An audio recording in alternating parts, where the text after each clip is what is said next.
आज एक अशी आमटी केलेली की ती खरंच सांगते चवीला एक नंबरच झालेली, पण करायला ही अगदी साधी, सरळ आणि सोपी रेसिपी होती.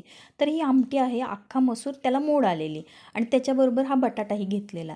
आता गॅसवर एक कढई ठेवलेली, त्याच्यात तेल घातलं, तेल चांगलं तापलं की त्यात मोहरी टाकली आणि मोहरी तडतडली की त्यात जिरे, कढीपत्ता आणि कांदा घालून घेतला.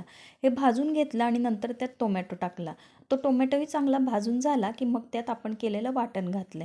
हे चांगलं भाजलं की मग धने पावडर, हळद हे सगळं घालायचं आणि नंतर मग त्यात चटणी घालायची.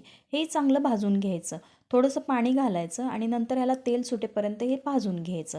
आता ह्याला चांगलं तेल सुटलं की नंतर मग आपण जो अख्ख्या मसूरला मोड आलेला होता तो घातला, त्यात बटाटा घातला आणि हे चांगलं त्या मसाल्यात भाजून घेतलं आणि नंतर त्याच्यात गरम पाणी घातलं.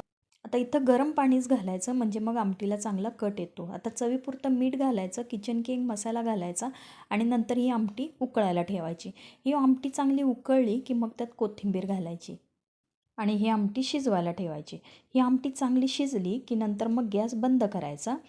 आता इथं तयार झाली आहे मोड आलेल्या अख्ख्या मसूर आणि बटाट्याची आमटी. आता इथं आमटी तयार झाली आहे. मस्तपैकी गरमागरम भाकरी करून घेतल्या आणि मस्तपैकी ताट करून घेतलं. ही आमटी गरमागरम भाकरी, जवसाची चटणी आणि तोंडी लावायला थोडासा कांदा घेतलेला. अशी आमटी एकदा नक्की करून बघा. चवीला एक नंबरच होते आणि या जेवायला.